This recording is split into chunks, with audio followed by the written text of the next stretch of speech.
Sous panel magique matin. Bonjour, comment est? Bonjour, nous saluons toute l'équipe panel magique et nous saluons auditeurs, auditrices qui écoutent nous matin. Là, moi, t'as regardé en bas tweet BRH fait pour te annoncer report, t'es capable de dire application circulaire 114-2. Alors 114-3. Pile question nous a posé en bas tweet là, c'est qui ça circulaire ça y qui ça veut dire qui ça gain là-dedans parce que j'ai l'impression moun yo pas informé de contenu et circulaire là ce que m'ta remet ou fait matin ou expliquer moun yo matin économie Chalmeuse. Bon, première inquiétude que nous gagnons par rapport à la mesure que Banque centrale a annoncé, c'est le fait que dans la conférence de presse qui était là, BRH pas présenté aucun argument sur recherche que l'il fait sur le marché d'échange. Dernière revue d'études et de recherche que BRH publié, c'est 2019. Entre 2019 et 2022, il y a un paquet de changements qui fait sur le marché. Il y a des nouveaux acteurs qui paraissent. Il y a des nouvelles dynamiques. Il est important que BRH montre que l'étudier question de façon scientifique et que les gars des comportements acteurs de façon que le prend des mesures adéquates. Ouais. Donc, on a dit que on a l'impression que des mesures ça ont une espèce de vide de la réflexion, un vide de pensée, un vide de suivi scientifique et qui c'est une bagaille qui est très très important, qui est fondamental dans la mesure BRH. Okay. Alors, l'esprit fondamental mesure, bon, nous gagnons premièrement injection de dollars, et puis nous gagnons un effort qui a fait pour être capable de rediriger flux dollars vers le marché formel, donc le marché bancaire, surtout, et au lieu que les circuler dans le marché informel, donc plus marché informel, plus les incontrôlables, et plus que mesure que BRH a pris, pas aucun effet. Bon, faut que nous dire que globalement, nous gagnons tendance à l'informalisation de l'économie, pas seulement la question de taux de change, ça veut dire nous gagnons une économie qui est de plus en plus informelle et qui est échappée à tout contrôle, à toute mesure, à toute régulation. Et effectivement, c'est un bagage qui est extrêmement grave, puisque nous gagnons un marché qui, grande partie, régi par des acteurs informels. Et acteurs informels, ça qu'il a fait essentiellement, c'est essayer de profiter de l'instabilité dollar, instabilité des marchés d'échange pour faire le plus de l'argent possible à court terme. Donc, dans ce sens-là, plus que vous êtes capable de diriger aux masses de cob vers le secteur formel, plus vous êtes capable de diriger le masse cob vers le secteur productif, c'est ça qui est capable effectivement de des résultats durables. Parce que mesures qui prend en général, ils ont provoqué une baisse dans flambée, mais c'est une baisse qui est très très provisoire. Nous, ça qui est passé il y a 2 ans, côté que le taux de changement brusquement est passé de 120 à 60. Donc, c'est pas. Mais nous voyons que il continue à monter et globalement, sous année, nous gagnons une perte de valeur goudlan qui est autour de 40%. Oui, oui, en fait, alors, j'en ai dit là, ou ben nous 2 détails sur, en fait, si quelques points dans mesure BRH point qui c'est injection et m'croit déjà il a injecté près de 22 millions sur marché et sur marché change là. Maintenant j'en noté dit là et peut-être n'a peut essayer de retourner ensemble avec et question ça en façon pour nous permettre que moun yo gagne en pilage compréhension de circulaire 114-3 et j'en disais là qui relative avec opération de transfert de fonds internationaux sans contrepartie et BRH j'en noté dit là li renvoyer application circulaire ça pour le 3 octobre 2022 et encore une fois gain de auditeurs qui a envoyé message là qui t'a aimé qu'on ait contenu circulaire ça parce que BRH Bali mais peut-être avec on est capable de un langage scientifique qui fait que moun yo vraiment pas bien imbu de contenu et circulaire ça. Oui. Donc, c'est un circulaire qui modifiait gestion opération de change. Et c'est un circulaire qui a gagné comme objectif pour faire que empêcher que moun prend l'argent ça pour capable de faire des spéculations au niveau de marché formel là. Ouais. Et nous voyons que gagner en pile acteurs qui a fait pression parce que gagner des acteurs qui ont même gagné intérêt à ce que Goudlan bas et que dollar haut. Ouais. Donc acteurs ça eux-mêmes ils ont anticipé sur le fait que pression allait dans le sens pour que Goudlan perde du valeur. Ouais. Et dans ce sens, c'est un effort pour contrôler question ça. Mais le problème fondamental là, c'est que nous gagnons un marché qui gagne deux monnaies qui circulent là-dedans et deux monnaies qui circulent là-dedans pratiquement de sans quelle limite. Parce que, en général, dans le pays, côté que il y a deux monnaies qui circulent, toujours il y a des secteurs côté que il y a des restrictions. Ouais. Et parce que en Haïti, nous gagnons depuis 89 une situation côté que deux monnaies ont circulé sans aucune restriction.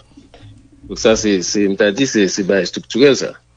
Bon, et le Banque centrale prend des mesures pour essayer, ouais, s'il capable, un petit genre, retirer quantité de dollars qui circulé, hein. Ouais. Quand c'est good qui circulé, excusez-moi, vous avez dit là, c'est éponger sur liquidité que tu as gagné en good. Ouais. Mais il pas connaît effectivement qui volume monétaire qui a circulé dans le pays. Parce que dans le marché informel là, il pas d'information ça. Ouais. Bon bon transfert qui rentré qui pas vraiment venu par les secteurs classiques et même il y a des nouvelles entreprises qui ont essayé d'utiliser transfert ça eux-mêmes en dehors des mesures de régulation. Ouais. Donc et fondamentalement mesures qui prennent là pas gagner effet si on pas accompagné de tout ensemble de l'autre dispositions structurelles, notamment au niveau de questions exportation, notamment au niveau de questions marché crédit, hein, différentiel qui gagne entre crédit là pour un crédit en dollars américains, bon prendre en good, ouais, il pas aucun effet véritablement sous conditions que mon gagne dans vie quotidienne parce que c'est ça qui question fondamentale là, c'est que pression qui gagne aujourd'hui ou une inflation extrêmement importante. Et l'inflation importée, ça vient rendre la vie beaucoup plus difficile au niveau du quotidien, côté que le monde pas gain possibilité ni le pouvoir d'achat pour faire pour répondre à besoins fondamentaux qu'on gagne. Maintenant, et vous t'avez fait tout à l'heure, injection entre 100 à 150 millions de dollars en mesure qui était pris en août 2020, qui retournait et prend encore et année ça. Selon analyse ou fait réflexion fait à qui est ces mesures ça profitable économiste? Bon, premier bail là c'est que c'est pas je dis ça fait à peu près 3 ans que Banque centrale a pris mesure ça. Ouais. Et nous voyons que sur les 3 dernières années globalement en tendance globale Goudlan continue à perdre du valeur. Ça veut dire que, normalement, la Banque centrale a une obligation pour les banques, une espèce de bilan, pour dire effectivement qui s'est passé leur injection faite. Qui s'est passé après un mois, qui s'est passé après 2 mois, qui s'est passé après 6 mois. Ouais. Nous pas gagné tout ça. Mais nous avons constaté qu'effectivement, il n'y a pas réfléchi tendance permanente à la baisse. Là. Il faut une petite amélioration conjoncturelle, mais il n'y a pas vraiment résoudre le problème, non? Ni pas changer de dynamique marché. Et maintenant, injection, ça qui ça y est, c'est pratiquement mettre des dollars à disposition d'une série d'opérateurs, notamment banquiers, notamment exportateurs, et notamment monde qui a besoin de transférer quoi de bord pour entretien timoun, etc. Ouais. Et ça t'avait dit que l'État censé a éponger sur liquidité de goud qui gagne sur le marché, hein, en offrant des dollars à bon marché. Ouais. Maintenant, il y a tout un problème de qui côté que comme ça au la terre. parce que gros volume comme ça la batterie essentiellement dans mes opérateurs financiers. OK, donc c'est pas population directement qui bénéficiaire. OK? Et nous connaissons que gagner en pile pression qu'a fait pour que justement gagner résultat inverse parce que nous voyons qui gens que très rapidement et Goodley l'an passé perdu à peu près 50 points, 40 points, 50 points en très peu de jours. Donc ça veut dire que c'est pas des variables économiques qui expliquent ça. Il montre clairement que nous, à présent, dans un marché spéculatif et au marché côté que gagnent des acteurs qui gagnent une capacité, qui ont un pouvoir pour y faire que et taux de change là changer de 150 à 110, 120 dans une journée. OK? Donc, il montrait que, effectivement, ou un marché qui n'est pas compétitif et un marché qui est contrôlé par 2-3 acteurs qui ont même gagné un pile pouvoir sur le marché. Donc, il est important que Banque centrale identifie acteurs ça et que l'y rentre dans tout ensemble de pourparlers avec acteurs ça directement. Parce que, justement, nous voyons que conférence de presse en faite et puis avant que dans quel changement dans la variable économique fondamentale opéré, nous voyons que le taux de change là a baissé. Ouais. Donc, globalement, injection dans structuration marché là, jodi est profitable à opérateurs financiers, il est profitable à spéculateurs. Parce que justement, jodi il y a un gens que nous fait comme dans le pays d'Haïti, c'est à travers spéculation sous monnaie. Ça qui est totalement négatif. Parce que monnaie doit jouer un rôle d'intermédiation, de facilitation des échanges. Alors que les vignes jodi et ça, c'est pas seulement en Haïti, au niveau de financiarisation qu'a fait dans l'économie mondiale, là, les vignes, ils ont marchandises et aux marchandises qui est essentiellement spéculatif. Pour ça, Charles, là où dit, bonjour, là où dit l'injection, ça a eu profitable avec opérateurs financiers, en fait, pour monde qui pas très calé dans le domaine économie, qui j'entends qu'à expliquer ça avec mots nous à utiliser chaque jour pour nous comprendre plus bien. Et ensuite, nous t'a demandé où injection ça qui a fait là, c'est vrai que yo fait déjà pendant 3 fois, yo pas arrivé avec résultat escompté. Est-ce que qu'on y a à long terme, il va faire plus mal qui bien? Bon, et là nous parle d'opérateurs financiers, ça veut dire essentiellement banque. OK? Ça veut dire monde qui n'a opération de change, maison de transfert, et puis tout ensemble de l'autre spéculateur qui caché, qui pas visible, mais qui ont même des gros moyens en main pour qu'ils soient capables d'influencer le taux de change. Ouais.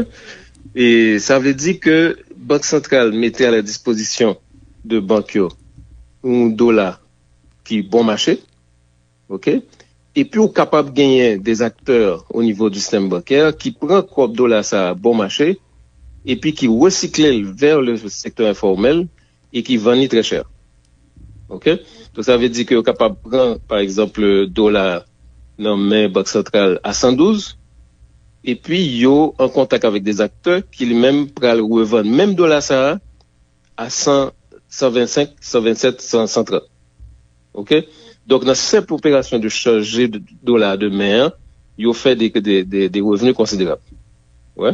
Donc, ça veut dire que faut que Banque centrale ait gagné capacité pour que les contrôler qui circuit, qui utilisait dollar ça, n'est-ce pas?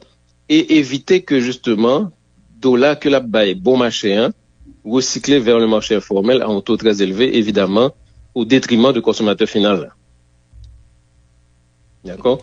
Maintenant, au long terme, est-ce que mesure ça yo capable positif ou bien négatif? Bon, premier bagage là, c'est que nous avons un environnement à haut risque et parce que justement nous avons une situation côté que population perd du confiance, ouais. Et il est clair que sous long terme là, et ou gagner plusieurs conséquences. Bon, première conséquence là, c'est que les réserves nettes de change que Banque centrale a utilisées pour le mettre dollar dehors, ils ont réduit en peau de chagrin. Nous sortis de 2 milliards de dollars américains à moins que 400 millions, je dis. Ça veut dire là, on a 400 millions de réserves et puis on prend 150 millions là-dedans pour capable d'intervenir sur le marché, ou on prend un gros risque. Parce que ça veut dire que ou a réduit capacité pour que pays assurer le financement des importations, et plusieurs mois d'importation, etc. Ouais. Et si que mesure ça pas accompagné de tout ensemble de mesures structurelles, auxquelles il pas vraiment gain un effet durable, et l'IPRAL fait que, premièrement, rentrer dans un marché qui est de plus en plus instable, parce que l'instabilité a lui-même tous les grands coûts, parce que leur gain, par exemple, le taux de changement cap varié de façon aussi brutale, avec des différences aussi importantes. Et où pral gain un effet, c'est que bourgeoisie pour export là, pral profiter pour lui faire des surprofits. Parce que le pral il même il était acheté bien à un dollar qui est très très haut, il n'est pas capable de baisser prix directement. Et s'il a baissé prix, il n'est pas baissé prix dans la même proportion qu'il gagne dans différents taux de change là. Ouais. Donc si on pas prendre des mesures structurelles qui gagnent un rapport fondamentalement à financer des activités productives. Et c'est ça qui est le levier fondamental là. Parce que je dis, malheureusement, dans le dogme néolibéral là, nous avons une économie qui a fonctionné d'abord comme priorité autour des marchés externes. Priorité, c'est marché d'exportation. Et alors que même nous dit que l'économie a dû fonctionner d'abord pour renforcer les marchés économiques internes. Pour renforcer, par exemple, capacité que l'économie a gagnée pour satisfaire besoins de la population à manger, par exemple. Qui capacité que nous gagnons pour satisfaire marché interne dans intrants que a utilisé dans la construction. Ouais. Qui capacité de gagner pour nous capables de produire tout ensemble de biens et de services que la population a besoin pour être capable de vivre dans des conditions plus acceptables. Ouais. Donc on t'a dit un shift, c'est un changement fondamental en termes de paradigme économique. Au lieu que nous obéir à FMI, qui dit que c'est le marché externe qui doit piloter là, nous-mêmes nous dit c'est besoin de la population qui doit piloter là. Et il y a un exemple fondamental, c'est masse de cob que banque commerciale a capté au niveau de l'épargne, qui a doué une partie plus importante qui est redirigée vers des investissements productifs. Ça veut dire diriger vers monde qui a produit patates, monde qui a produit manioc, monde qui a produit pitimi, monde qui a produit du riz, qui a produit pintade, c'est pas? Et monde qui a produit des activités de petite transformation qui prend matière première qui sortit dans le secteur agricole qui a donc c'est là que comme ça t'as doué plus chita au lieu que de financer les exportations, au lieu que de financer, je dis, la spéculation. Parce que une grande partie de COB qui pourra le libérer, au lieu que de financer les activités productives, il pourra financer encore une fois la spéculation et la financer des biens importés. Donc, une grande partie de COB ça, au lieu que le retenir dans l'économie, elle repartit directement sur la forme de consommation de biens importés. Donc, c'est ça qui t'a dit, le levier fondamental là, qui à long terme, est capable de bailler des résultats et Banque centrale qui a toute panoplie de mesures que tu capable prendre pour inciter banque commerciale à diriger crédit vers le secteur productif, ok, pour le capable de diminuer incitation à la spéculation, n'est-ce pas, et que l'État capable de gagner, par exemple, gagne tout ensemble d'instruments, gagne FDI, gagne Sofides, gagne tout mécanisme de crédit que banque gagne en meilleur, de façon que nous financer moun qui travaille dans le pays véritablement, moun qui produit dans le pays, qui produit richesse, qui crée emploi, c'est pas, au lieu que nous alimenter le secteur spéculatif. Donc, grande partie de corps qui libéré, il peut aller vers le secteur spéculatif et il peut aller vers le financement des importations. Oui. En fait, nous, d'après ONU, gagné 5,6 millions de monde qui a fait face avec insécurité alimentaire dans le pays. Le Premier ministre a annoncé l'autre fois encore une année de récession économique, gagné inflation, yo prévoit qui a augmenté toujours et parallèlement nous gagnons une instabilité politique qui a continué. Qui côté nous pour aller avec mélange ça? C'est un mélange explosif, effectivement, que nous gagnons une détérioration, un effondrement économique depuis 4 ans.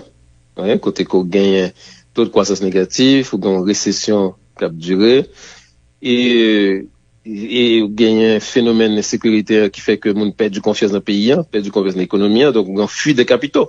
Ça, c'est une base fondamentale. Dans la question de contrôle marché d'échange, c'est la question de la fuite des capitaux. Côté que BRH pas fait aucun effort vraiment pour contrôler qui capital qui a sorti dans le pays, n'est-ce pas, qui exportation de capital qui a fait. Ouais. Et le fait que l'insécurité est de plus en plus importante et de plus en plus grave, il fait que vous gagnez des mondes qui te gagnent des investissements dans le pays, qui prennent tendance à retirer comme en Haïti, voir le Saint-Domingue, ou bien voyer aux États-Unis ou dans l'Amérique du Nord. Ouais. Donc, dans ce sens-là, par exemple, mesure que vous prenez sur la question des bombes RH, c'est pas, côté que dit que ouvrir bombes RH pour que tout le monde soit capable d'acheter bombes RH si vous voulez, et qui, pas gain effet parce que justement, au niveau économique, côté que acteurs perdu confiance. Parce que pour capable d'investir dans le bon BRH, ça veut dire qu'il faut gagner confiance dans l'État, il faut gagner confiance dans la stabilité marchère, alors que c'est justement confiance qui est complètement érodée. Donc ça veut dire que dans une situation extrêmement dramatique, non seulement on gagne toute cause interne qui a expliqué détérioration économique, et on gagne, je dis, en conjoncture globale au niveau mondial déflation, donc une inflation importée extrêmement importante, ou gagne des problèmes d'approvisionnement, nous ça passé avec le problème gaz là. Et il est clair que aujourd'hui, nous pas capables de continuer comme ça. Ça veut dire qu'il faut que nous capables de prendre les chemins pour nous sortir dans l'impasse politique là et que nous capables de créer toutes conditions pour que nous finissions avec projets qui ont dominé le pays ça depuis 2010, qui sont projets de régression économique, sociale et politique, et que nous rentrions dans une transition qui permet de réorganiser le pays globalement et réorganiser l'économie. Projet ça, vous parlez à Vinde qui est. Allô? Oui, vous parlez d'un projet, Vinde qui est, par contre, c'est bien capté. Oui, nous en présence de secteurs qui liés aux forces impérialistes, ok, qui produit une opération qui est dirigée par des forces d'extrême droite, ok, qui monopolisent toute institution étatique et qui a travaillé pour être capable de conserver le pouvoir et prolonger tête sur pouvoir et qui a géré l'État dans une logique mafieuse, dans une logique côté que justement, il n'a pas respecté aucune règle, il n'a pas respecté aucun mécanisme de régulation, et justement, présence dans que l'État de secteur mafieux, l'explicatif tout de désordre qui a passé au niveau de marché d'échange là. Ouais. Donc globalement, c'est ça, c'est que vous gagnez un projet d'extrême droite qui campé depuis 2010 dans le pays pour le capable de faire payer faire bac par rapport à gain démocratique que la population a racheté depuis 86 et réorganiser l'État autour d'une logique autoritaire autocratique. Et ça qui est extrêmement dramatique, c'est que pendant 13 mois de ce passé là, ils ont forcé nous vivre une expérience que nous avons rejetée. Parce que pendant 13 mois, nous vivons avec une situation côté que nous avons un seul monde qui prend toute décision dans le pays, ok, qui est à la fois Premier ministre et qui est président, et qui n'a pas qu'une institution qui est capable de camper pour poser une question sur ça l'a fait. Mm-hmm. Et compte tenu de tout ça, ce dit là, et BRH, je crois que le créé à partir du décret 17 août 1979 là, et de nous gagner aujourd'hui et on réserve qui moins de 300 millions de dollars parce que les 300 millions et il y a temps retiré là-dedans pour injecter. Bien nous sous liste grise Gafi, je crois depuis 2020 et nous gagnons jusqu'à 23 août 2023 Simcité économie c'est et dit la bossière pour nous corriger carré nous sinon il y a coupé de système financier international là 279 à aujourd'hui selon même BRH a failli à sa mission. Oui parce que et fondamentalement ces choix économiques, ces choix en termes de priorité, et nous gagnons politique qui sont politiques monétaristes et qui pas du tout une politique qui allait vers la croissance, l'investissement et la création d'emplois. Ouais. Donc c'est paradigme économique dominant et qui est imposé par Fonds monétaire international et qui est adhéré par opérateurs haïtiens, ouais, qui essentiellement cause que la Banque centrale n'est pas capable de véritablement... Allô? Et acteurs qui sont centrales dans le jouet économique là, c'est ça les acteurs privés, donc les détenteurs de capitaux. Et c'est ça qui expliquait que par exemple, on est obligé de passer de un taux de change fixe à un taux de change flottant à partir de 1989. Donc qui fait que le taux de change là est fixé par les opérateurs et pour même simplement constater qui ça fait la veille pour dire mettre taux de change de référence là. Ouais. Et de plus en plus, question, par exemple, taux d'intérêt, question de conditions qui genre que, par exemple, différentiel qui gagne de traitement, le compte en dollars ou bien le compte en good. Et donc, il y a tout un processus de dollarisation économique, dollarisation rampante de l'économie. Donc, tout ensemble de choix, ça fait que Banque centrale n'est pas capable de remplir mission véritablement parce que il n'est pas capable de renforcer l'espace économique national là, et il n'est pas capable d'utiliser, disons, levier que le amène pour renforcer acteurs économiques haïtiens qui tournaient vers l'investissement, tournaient vers les besoins de la population. Donc, dans ce sens, les banques centrales qui c'est un élément extrêmement important, c'est pas, li pas gagner les coups de franche pour li remplir mission véritablement. Et yon nan bagay tout que nous c'est que li informel là vient gagner en pile place. Spéculation de plus en plus a joué un rôle important. OK, plus passer moitié d'un profit bancaire vini justement de opérations de change, donc de opérations spéculatives qui pas rien pour le ouais avec fonctionnement réel économique, fonctionnement productif là, ouais.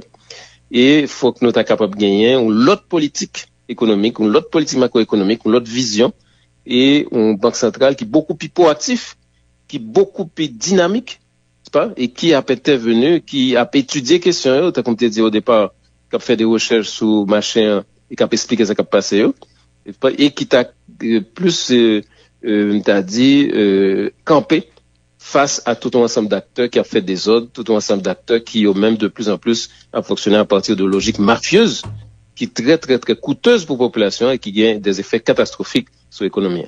Mm-hmm. Et avant nous aller et avant nous justement permettre que ou aller économie Charles, est-ce que ou t'as opté pour un taux fixe? Et bon, alors li pas possible à aujourd'hui immédiatement, c'est pas? Maintenant, il est clair que il faut que nous soyons capables de prendre tout un ensemble de mesures contre la dollarisation économique, pas? Et encourager renforcement de good là, parce que renforcement alors avant de continuer, et pas possible là parce que nous connaissons des pays qui font par exemple la Chine. Est-ce que c'est par rapport au système économique nous adopté ou bien c'est sous les lois et des capacités financières que nous y est? Non, c'est tout un ensemble d'habitudes et de comportements qui créent à partir de décisions de 1989 là. Ouais, okay. Par exemple, il y a une rumeur qui était circulée là, qui te dit que le gouvernement pourrait demander aux banques de transformer tout compte en banque que mon gagne de dollars à good. Et en quelques jours, le système bancaire a manqué effondré. Parce que tout le monde a retiré Corbio, la banque, pour être capable de serrer l'embadra, c'est pas? Et pour éviter que yo forcé yo et mettez comme que gagne en good, ouais. Donc, il est clair que Fontal va aller progressivement vers un renforcement du marché du système économique national, un renforcement de capacité de production, capacité pour créer emploi, capacité pour créer richesse, et ça m'a découpé fâché avec orientation néolibérale qui a dominé l'économie paysanne depuis 1983. Économiste Charles